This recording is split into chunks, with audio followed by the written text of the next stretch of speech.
அன்பான சின்ன பிள்ளைகளா, அழகான குட்டி பிள்ளைகளா, ஆர்வமா நீங்க டிவி பார்த்துக்கிட்டு இருந்தாலும், தேவையில்லாத விஷயங்களை பேசிக்கிட்டு இருந்தாலும், அதையெல்லாம் தூக்கி போட்டு சட்டுன்னு ஓடிவாங்க, சந்தோஷம் தேடிவாங்க. அண்ணன் சிண்டு நாத்தங்க எல்லாருமே ஓடிவாங்க, அண்ணன் தம்பி அக்கா தங்க வாழு வாண்டு ஓடிவாங்க.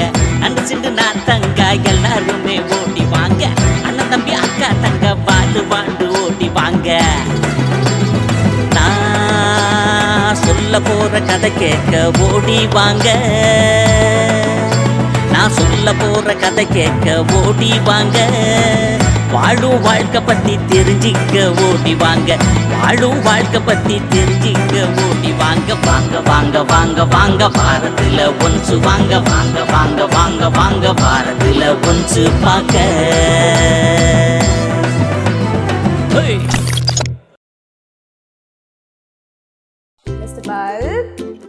மிஸ்டர் பல்ப், என்ன ரொம்ப ஆழ்ந்த சிந்தனையில போயிட்டீங்க போல. அச்சோ, எல்லாரும் வந்துட்டாங்களா? நான் கவனிக்கவே இல்லையே. ஆமா மிஸ்டர் பல்ப், நம்ம ஃப்ரெண்ட்ஸ் எல்லாம் வந்துட்டாங்க. Hi, welcome to the show. ஒரு நிமிஷம். ஆமா மிஸ்டர் பல்ப், நான் உங்களை கூப்பிடும்போது ஏதோ ரொம்ப யோசிச்சுட்டே இருந்தீங்களே, சீரியஸா? அப்படி என்னதான் யோசித்தீங்க? அது ஒன்றும் இல்லைக்கா, சின்ன வயசுலலாம் ஆம்பிஷன் பற்றி எஸ்ஸே எழுத சொல்லுவாங்கள்ல, அதை தான் யோசிச்சுட்டு இருந்தேன். அப்படி அந்த எஸ்ஸேல என்னதான் எழுதுனீங்க? அக்கா, அதில் நான் ஒரு 5 ஆம்பிஷன் பற்றி எழுதினேன். அதாவது ஆர்மி, போலீஸு, நேவி, ஏர்ஃபோர்ஸு இதை மாதிரி எழுதினேன். ஆனால் அதெல்லாம் கடைசி வரைக்கும் ஒரு ஆம்பிஷனாகவே இருந்துச்சு, எதுவுமே என்னால் ஆக முடியல. ஏன் மிஸ்டர் பல்ப், எவ்வளோ பெரிய ஏம்லாம் வச்சுருந்தீங்க, ஆனால் ஏன் நீங்கள் அதெல்லாம் ட்ரையே பண்ணல? அட போங்கக்கா, அதெல்லாம் நம்மளால் ஆக முடியாது. கண்ட நேரத்தில் ஏஞ்சிக்க சொல்லுவாங்க, கண்டதெல்லாம் சாப்பிட சொல்லுவாங்க. என்னது, கண்டதையும் திங்கணுமா? ஆமாம். இப்போ புரியுது மிஸ்டர் பல்ப், நீங்கள் எப்படி ட்ரை பண்ணியிருக்கீங்கன்னு. கண்டதையும் தின்பவன் குண்டனாவான். இப்படி கண்டதையும் தின்னுட்டே இருந்தால் குண்டாயிட்டே தான் போவாங்க. அதுக்கப்புறம் மிஸ்டர் பல்ப், இந்த ஆர்மி நேவிலலாம் இருக்கிறது ரொம்ப அவ்வளோ ஈஸி கிடையாது. அவங்க எவ்வளோ சாக்ரிஃபைஸ் பண்ணுறாங்க தெரியுமா? நம்ம கண்ட்ரியை அவங்க ப்ரொடெக்ட் பண்ணுறனால நம்ம அவங்களுக்கு மரியாதை கொடுக்குறோம். அவங்க நினச்சதை சாப்பிட முடியாது, நினச்ச நேரத்தில் தூங்க முடியாது, அவங்க ஃபேமிலியோட டைம் ஸ்பெண்ட் பண்ண முடியாது, ஏன் ஃபேமிலியோட நல்லது கெட்டதுக்கு கூட நிறைய நாள் அவங்களால போகவே முடியாது. ஓ, இவ்வளோ விஷயம் இருக்காக்கா இதில்? ஆமாம் மிஸ்டர் பல்ப், அவங்க இவ்வளோ டிசிப்ளின்டான லைஃப்பை வாழ்கிறாங்க. நமக்கு கூட இந்த டிசிப்ளின்டான லைஃப் தேவை மிஸ்டர் பல்ப். அதை பற்றி தான் நம்ம இந்த வாரம் கற்றுக்க போகிறோம். என்ன குட்டீஸ், கற்றுக்கலாமா? வாங்க வாங்க வாரத்துல வாங்க வாங்க ஒன்சு வாங்க, வாங்க வாங்க வாரத்துல வாங்க வாங்க ஒன்சு வாங்க.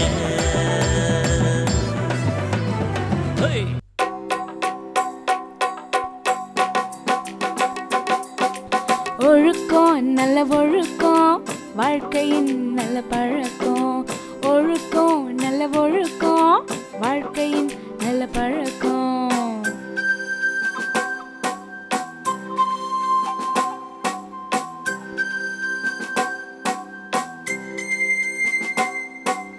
வானத்தை தொடவும் தண்ணீர்ல போகவும் ஆர்மி வீரனுக்கு தேவை ஒழுக்கம். வானத்தை தொடவும் தண்ணீர்ல போகவும் ஆர்மி வீரனுக்கு தேவை ஒழுக்கம். அட எறும்புக்கு இருக்கின்ற ஒழுக்கம், இந்த ஒழுக்கமே வேதத்தின் பழக்கம். அட எறும்புக்கு இருக்கின்ற ஒழுக்கம், இந்த ஒழுக்கமே வேதத்தின் பழக்கம். ஒழுக்கம் நல்ல ஒழுக்கம் வாழ்க்கையின் நல்ல பழக்கம். ஒழுக்கம் நல்ல ஒழுக்கம் வாழ்க்கையின் நல்ல பழக்கம். வாழ்க்கையின் நல்ல பழக்கம், வாழ்க்கையின் நல்ல பழக்கம்.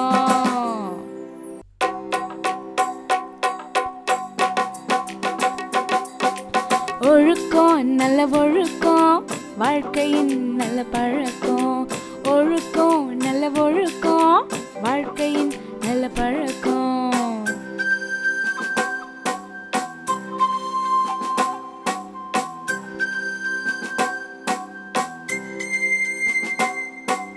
வானத்தை தொடவும் தண்ணீர்ல போகவும் ஆர்மி வீரனுக்கு தேவை ஒழுக்கம்.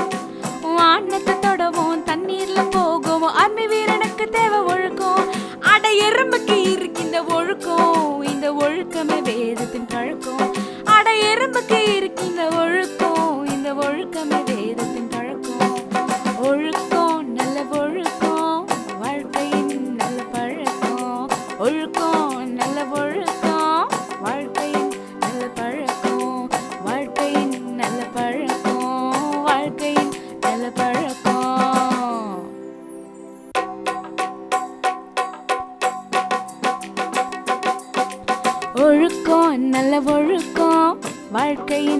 நல்ல பழக்கம், ஒழுக்கம் நல்ல ஒழுக்கம், வாழ்க்கையின் நல்ல பழக்கம்.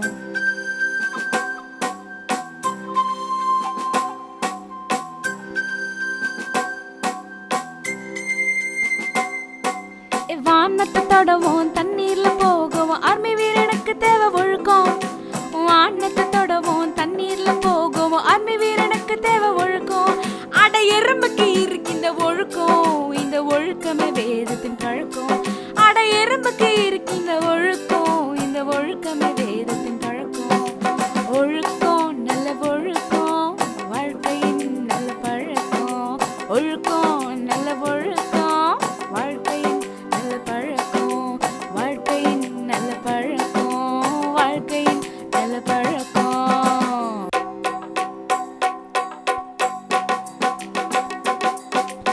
ஒழுக்கம் நல்ல ஒழுக்கம், வாழ்க்கையின் நல்ல பழக்கம். ஒழுக்கம் நல்ல ஒழுக்கம், வாழ்க்கையின் நல்ல பழக்கம்.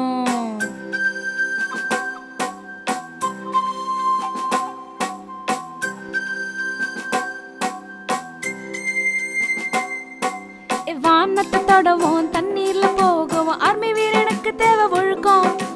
வானத்தை தொடவும் தண்ணீர்ல போகவும் ஆர்மி வீரனுக்கு தேவை ஒழுக்கம். அட எறும்புக்கு இருக்கின்ற ஒழுக்கம், இந்த ஒழுக்கமே வேதத்தின் பழக்கம். அட எறும்புக்கு இருக்கின்ற ஒழுக்கம், இந்த ஒழுக்கமே வேதத்தின் பழக்கம். ஒழுக்கம் நல்ல ஒழுக்கம், வாழ்க்கையின் நல்ல பழக்கம். ஒழுக்கம் நல்ல ஒழுக்கம், வாழ்க்கையின் நல்ல பழக்கம். வாழ்க்கையின் நல்ல பழக்கம், வாழ்க்கையின் நல்ல பழக்கம். வாங்க வாங்க வாரத்துல வாங்க வாங்க ஒன்சு வாங்க. வாங்க வாங்க வாரத்துல வாங்க வாங்க ஒன்சு வாங்க. ஹேய்.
ஹலோ வியூவர்ஸ், நீங்கள் எல்லாரும் இப்போ மிக்கியும் கொக்கியும் பண்ணதை பார்த்துருப்பீங்க. அதில் மிக்கி பண்ணது கரெக்டா இல்லை கொக்கி பண்ணது கரெக்டா? மிக்கி பண்ணது தான் கரெக்ட். மிக்கி என்ன பண்ணாங்க? ஃபர்ஸ்ட் எடுத்தோடனே டைம் பார்த்தாங்க. கரெக்டாக டைம் பார்த்து ஏதோ வேகமாக பண்ணிகிட்டு இருந்தாங்க. ஏதோ அவங்களுக்கு அவசரமாக ஏதோ ஒரு வேலையை பண்ணணும் போல், டைமுக்கு கரெக்டாக முடிக்கணும்ட்டு டைம் மேனேஜ்மெண்ட் அழகாக பண்ணாங்க. ஆனால் நம்ம கொக்கி என்ன பண்ணார்? டைம் போகுதுன்னு தெரிஞ்சும் அதை கேர் பண்ணிக்கவே இல்லை. நெக்ஸ்ட் என்ன பண்ணாங்க? ஃபோன். எல்லாம் கவனிச்சிருக்கீங்க. என்ன பண்ணாங்க? மிக்கிக்கு ஃபோன் வந்தப்போ அந்த ஏதோ ஒரு இம்பார்ட்டண்டான வேலையில் இருக்கும்போது அந்த ஃபோன் என்ன பண்ணார்? ப்ராப்பராக ரெஸ்பான்ஸ் பண்ணார். ஆனால் கொக்கி என்ன பண்ணார்? கேம் தான் விளையாடிட்டு இருந்தார் இல்லையா? ஆனால் வந்த ஃபோன் என்ன பண்ணாங்க? கட் பண்ணி விட்டுட்டாங்க. பாருங்கள், நம்மள ஏதோ ஒரு எமர்ஜென்சிக்காக ஃபோன் பண்ணுவாங்க. அவங்களுக்கு நம்ம அந்த டைமில் ரெஸ்பாண்ட் பண்ண முடியலனாலும் நம்ம என்ன பண்ணணும்? நெக்ஸ்ட் டைம் நம்ம இப்போ டைம் ஃப்ரீயாக இருக்கிறப்ப அந்த காலுக்கு ப்ராப்பராக ரெஸ்பாண்ட் பண்ணணும் இல்லையா? தேர்ட் டைமு மிக்கி என்ன பண்ணாங்க? அவங்க பிளேஸ் ஃபுல்லாக க்ளீனாக வச்சுக்கிட்டு குப்பையாக இருந்த இடத்தையுமே என்ன பண்ணாங்க? க்ளீன் பண்ணியிருந்தாங்க. கரெக்டாக. ஆனால் கொக்கி என்ன பண்ணாங்க? இடமே குப்பையாக இருக்குது, அந்த குப்பையை கூட அவங்க கேர் பண்ணாமல் என்ன பண்ணாங்க? அந்த குப்பையிலே படுத்துக்கிட்டாங்க. இது போல தான் நம்ம லைஃப்லையும் ஒவ்வொரு சின்ன காரியத்திலையும் நம்ம டிசிப்ளின்டாக இருந்தோம்னா நம்ம மூலியமா ஏசப்பாவோட நாமமும் மகிமைப்படும். இப்போ நம்ம ஒரு பசில் பார்க்க போகிறோம், சரியா? நம்ம எல்லாருக்கும் பசில்னா ரொம்ப பிடிக்கும் இல்லையா? ஸோ இந்த பசில் மூலியமா நம்ம ஒரு வசனத்தை கற்றுக்க போகிறோம். சரி, நம்ம எல்லாரும் சேர்ந்து இப்போ அரேஞ்ச் பண்ணலாமா?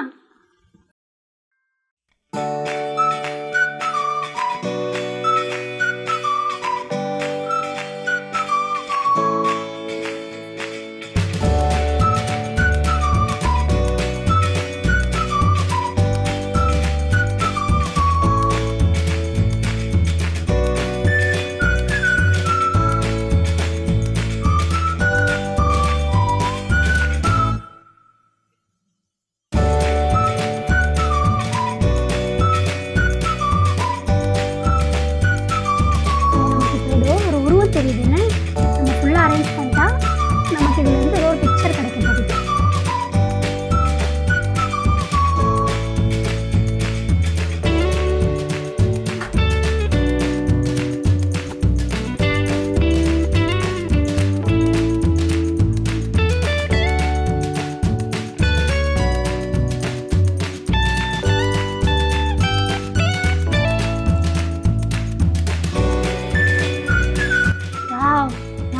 அரேஞ்ச் பண்ணி முடிச்சிட்டோம் இல்லையா?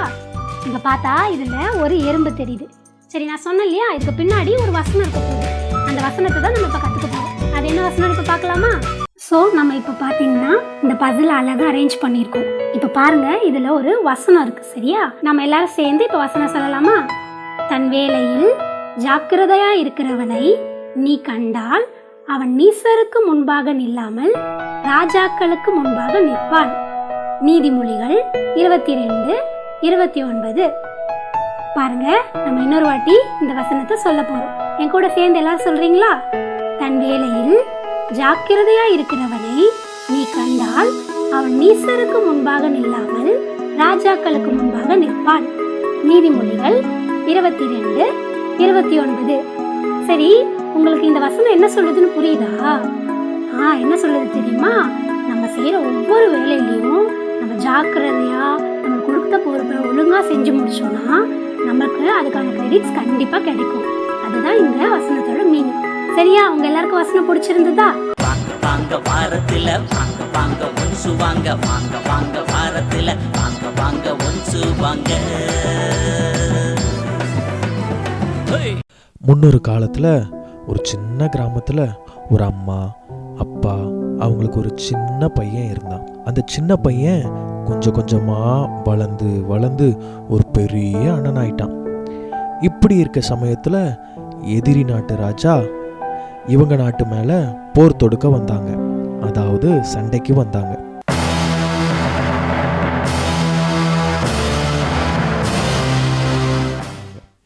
அதுல இந்த அண்ணனுடைய நாடு தோத்து போயிட்டாங்க. அதனால எதிரி நாட்டு ராஜா அந்த அண்ணனையும் அவன் ஃப்ரெண்ட்ஸையும் கைதியா பிடிச்சிட்டு போயிட்டாங்க.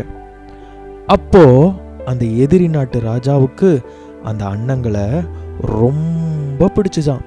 ஏன்னா அந்த அண்ணனுங்க ரொம்ப டாலா ஹேண்ட்ஸமா பிரின்ஸ் மாதிரி இருந்தாங்க. அதனால அந்த ராஜா அந்த அண்ணங்களை அவர் கூடவே ஹெல்ப்புக்கு வச்சுக்கிட்டாரு. அவர் சாப்பிட்ற சாப்பாட்டையும் கொடுத்தாரு. ஆனா அந்த அண்ணங்களுக்கு அந்த ராஜா கொடுக்கிற சாப்பாட்டை விரும்பல. ஏன்னா அந்த சாப்பாட்டை அந்த அண்ணங்களோட காட் கிட்ட ப்ரேயர் பண்ணல. சிக்கன் மட்டன் நிறைய கறி வகைகள் இருந்தாலும் அந்த அண்ணனுக்கு ஃப்ரூட்ஸ் வெஜிடபிள்ஸ் பருப்பு வகைகள் தான் சாப்பிட விருப்பமா இருந்தது. அதே போல அந்த அண்ணன் எவ்வளவு வேலை இருந்தாலும் 3 வேளை தவறாம ப்ரேயர் பண்றத விடவே இல்லை. வேலையில ரொம்ப கரெக்டா இருந்தாங்க. ஸோ அந்த அண்ணன் கூட வேலை பார்த்த மற்றவங்க அந்த அண்ணன் மேல ரொம்ப பொறாமப்பட்டு சதி பண்ணி சிங்கக்கபியில போட்டாங்க. சிங்கக்கபியில போட்டாலும் அந்த அண்ணன் ஜெபிக்கிறத நிறுத்தவே இல்லை. அப்படி ஜெபம் பண்ணதுனால அந்த அண்ணனோட காட் அந்த அண்ணனை அந்த சிங்கக்கபியில இருந்து காப்பாத்திட்டாங்க. அந்த சிங்கத்தாலையும் அந்த அண்ணனை எதுவுமே பண்ண முடியல. இத பார்த்த அந்த ராஜா அந்த அண்ணனை சிங்கு கேபிலிருந்து எடுத்து அந்த நாட்டோட சீஃப் மினிஸ்டராக மாற்றிட்டாங்க. நம்ம இப்போ அந்த கதையில் பார்த்த அந்த அண்ணன் பேர் என்ன தெரியுமா? டேனியல். இப்போ அந்த அண்ணன் லைஃப்பில் இருந்து நம்ம கற்றுக்க வேண்டிய 3 முக்கியமான விஷயங்களை பார்க்கலாம். First, self discipline. அந்த தானியல் அண்ணன் சாப்பாட்டு விஷயத்தில் ரொம்ப டிசிப்ளின்டாக இருந்தாங்க. என்ன சாப்பிடணும் என்ன சாப்பிடக்கூடாதுன்னு தெரிஞ்சு வச்சுருந்தாங்க. அதே போல் நாமும் கிடைக்கிற எல்லாத்தையும் சாப்பிட்றக்கூடாது. எது ஹெல்த்தியான ஃபுட்டோ அதை சூஸ் பண்ணி சாப்பிடணும். அப்படி சாப்பிடும்போது நம்முடைய லைஃப்லேயும் ஒரு செல்ஃப் டிசிப்ளின் இருக்கும். நம்மளும் ஒழுக்கமாக வாழ்கிறவர்களாக இருப்போம். செகண்ட், ஸ்பிரிச்சுவல் லைஃப்பில் டிசிப்ளின். தானியேல் எவ்வளவு வேலை இருந்தாலும் 3 வேளை தவறாமல் ப்ரே பண்ணுறவராக இருந்தார். அதுபோல் உங்களுக்கும் எவ்வளவு வேலை இருந்தாலும், ஸ்டடீஸ் இருந்தாலும், ஸ்கூலுக்கு போகிற டைம்ஸ் இருந்தாலும் நீங்கள் ஜெபிக்கிறத மறக்கவே கூடாது. உங்கள் வாழ்க்கையில் ஒரு நாள் துவங்கும் போது அதை ஜெபத்தோடு ஸ்டார்ட் பண்ணணும். ஒரு நாள் முடிக்கும் போதும் ஆண்டவருக்கு தேங்க்ஸ் பண்ணி முடிக்கிறவர்களாக இருக்கணும். அப்படி இருக்கும்போது உங்கள் ஸ்பிரிச்சுவல் லைஃப்லேயும் ஆண்டவர் உங்கள் கூட இருப்பார். தேர்ட், ஒர்க்கில் டிசிப்ளின். தானியேல் அவருடைய ஒர்க்கில் ரொம்ப டிசிப்ளின்டாக இருந்தார். அதனால தான் அவர் கூட வேலை செய்கிறவங்க அவர் மேலே பொறாமப்பட்டு பல சதிகளை செஞ்சாங்க. அப்படி செஞ்சாலும் தானியேல் அண்ணன் கூட ஆண்டவர் இருந்தபடினால, அவர் ஒர்க்கில் டிசிப்ளினாக இருந்தபடினால ஆண்டவர் எல்லா பிரச்சனையிலிருந்தும் அவரை விலக்கி பாதுகாத்தார். அதுபோல் நாமும் நம்முடைய ஒர்க்லேயும் டிசிப்ளினாக சின்சியராக இருக்கணும். இந்த 3 காரியத்தை தான் நம்ம டேனியல் அண்ணன்கிட்ட இருந்து கற்றுக்குறோம். ஸோ இதை மறந்துடக்கூடாது. இந்த 3 காரியத்தை எப்போவுமே உங்கள் மனசில் ஞாபகம் வச்சுக்கணும். Tea Sai Sai tea tea tea Sai Sai tea. நீ டக்கரு நீ டப்பாசு. சச்சோ, டைம் ஆயிடுச்சு. இன்னைக்கு வேற ஆஃபீஸில் ஒரு முக்கியமான வேலை இருக்கு. இந்த டப்பு பையன் இருக்கானே, எப்பவுமே வரேன்னு சொல்லுவான், ஆனால் கரெக்டான டைமுக்கு மட்டும் வரவே மாட்டான். என்னதான் பண்ணுறான்னு ஒன்றுமே புரியவே மாட்டேது. சரி, ஃபோன் பண்ணி பார்க்கலாம். ஹலோ, சே நம்பர் போடணும்ல. ஹலோ, டப்பு கேக்குதாடா? டேய், என்னடா டைமுக்கு வரேன்னு சொன்ன, என்னடா டைம் ஆகுது, இன்னும் வர மாட்டே நீ? ஆமா, இவர் பெரிய மேகி 2 மினிட்ஸ்ல வந்துருவாரு. டேய் சீக்கிரம் வாடா. இதெல்லாம் மட்டும் சொல்லு கரெக்டா. டேய் டைம் ஆகுதுடா, நீ நான் சீக்கிரமா ஆபீஸ்க்கு போணும்டா. நீ தான் ஃபோன் பண்ணி டைம் வேஸ்ட் பண்ற. 1 மினிட்ல வந்துறேன் பாரு. 1 மினிட்டா? டேய் சீக்கிரம் வாடா. டேய் சீக்கிரம் வாடா. நீ போன வை நான் கிளம்பிட்டு இதோ வந்துறேன். என்ன பண்றான்னு தெரியலையே, 1 மினிட்ல வரேன்னு சொல்றான். சரி வந்துருவான்னு நினைக்கிறேன். வண்டியை திருப்பி ஸ்பீடா பார்க்கலாம் என்ன நடக்குதுன்னு.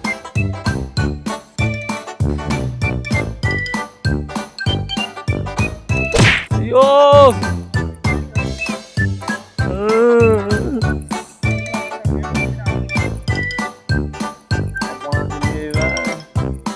அவ்வளோதான் மேனேஜர் கிட்ட காசு.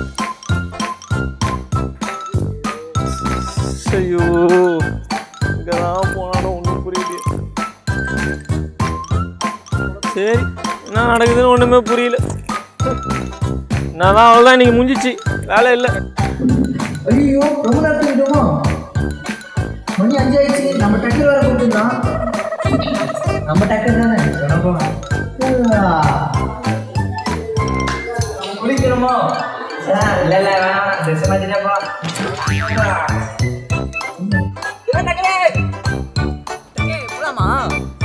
டேய் எப்போ வர சொன்னா எப்படா வர? மதியானம் ஒரு வேலைக்காக வர சொன்னா சாயங்காலம் ஆயிடுச்சுடா. டேய் அது ஒன்றும் இல்லை டக்கு. ஒரு ஆயா வந்து கண்ணு தெரியாத ஆயாவை கூட்டு போய் ஒரு இடத்துல விட சொன்னாங்க, அதான் விட்டேன். டேய் யாரு நீ விட்ட?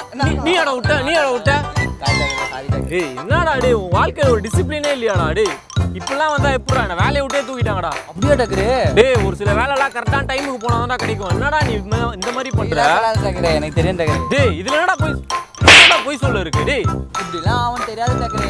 டேய் என்னடா கொஞ்சமாச்சு டிசிப்ளினா இருக்க மாட்டியாடா? பசங்களா நீங்களும் டிசிப்ளினா இருக்கணும். இந்த மாதிரி தான் டிசிப்ளினா இல்லைன்னா நம்ம வாழ்க்கையில இந்த மாதிரி நிறைய விஷயங்கள்லாம் நடந்துரும். சரி விடு டக்குரு, வா டக்குரு வீட்டுக்கு போகலாம். இது மட்டும் கரெக்டா கேளுடா. டேய் என்ன குட்டீஸ், இப்போ கூட நம்ம டிசிப்ளின் அப்படின்ற ஒரு விஷயத்தை பற்றி பார்த்தோம்ல.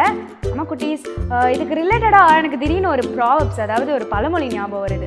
Early to bed and early to rise makes a man healthy wealthy and wise. அப்படின்னா சீக்கிரம் தூங்கிட்டு சீக்கிரம் எழுந்தோம்னா அந்த நாள் ஃபுல்லாகவே வெல் பிளான்டாக இருக்கும். எல்லாத்தையும் நம்மளால் ஈஸியாக கான்சென்ட்ரேட் பண்ண முடியும். அது மட்டும் இல்லாமல் டென்ஷன் இல்லாமல் இருக்கும். அப்படி நம்ம லேட்டாக எழுந்தோம்னா அந்த நாளை நம்ம என்ஜாய் பண்ணவே முடியாது. அக்கா அக்கா அக்கா அப்பனா நானும் காலையில் சீக்கிரமாக தூங்கி எழுந்தா பணக்காரனா இல்லாமா? சீக்கிரம் எழுந்தாலும் பணக்காரன் ஆக முடியாது. நம்ம சீக்கிரம் எழும்பும் போது நம்ம டே வந்து நல்லா ஃப்ரெஷ்ஷாக இருக்கும், நம்ம எல்லா வேலையும் கரெக்டாக செய்வோம், கரெக்டாக ஸ்கூலுக்கு போவோம். ஸோ அப்படி நம்ம கரெக்டாக ஸ்கூலுக்கு போய் கான்சென்ட்ரேட் பண்ணி படிக்கும் பொழுது நம்ம நல்லா டெஸ்ட்லாம் நல்லா மார்க் வாங்கி அப்படியே நல்லா காலேஜ் போய் நல்ல வேலையில் செட்டில் ஆகி அப்படியே வந்து நம்ம நிறைய சம்பாதிப்போம். அதை தான் அப்படி சொல்கிறாங்க. வயசு அப்படின்னு சொன்னால் நம்ம பாடி ஆர்கன்ஸ்க்கு நம்ம வந்து ரெஸ்ட் கொடுக்கும்போது நம்மளுடைய பிரெயின்லலாம் நல்லா ஃபங்க்ஷன் ஆகி நம்ம வயசாக இருக்க முடியும். அதுதான் இங்கே சொல்லியிருக்கிறாங்க. ஓ ஓகேக்கா, சூப்பர். இப்போ தான் எனக்கு புரிஞ்சிச்சு. ஆமாம் மிஸ்டர் பல்ப், அதை பற்றி தான் நம்ம இன்றைக்கும் பார்த்தோம். ஓகே குட்டீஸ், நெக்ஸ்ட் ப்ரோக்ராமில் நம்ம மீட் பண்ணலாம். அது வரைக்கும் பாய்.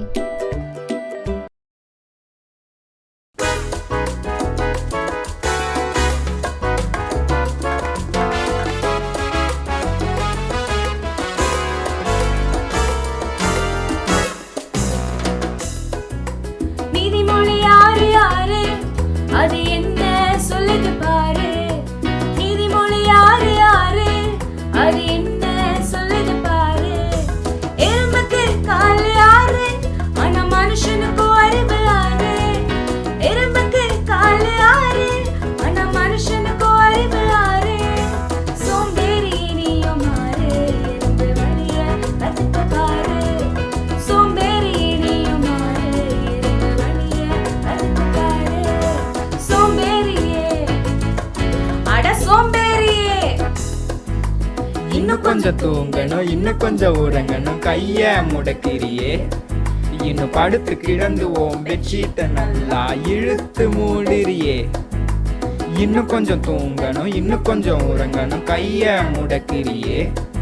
இன்னும் படுத்து கிடந்து ஓம் பெட்ஷீட்டை நல்லா இழுத்து மூடிறியே. சோம்பேறியே நீயும் மாறு, எறும்பு வழிய கத்துக்க பாரு.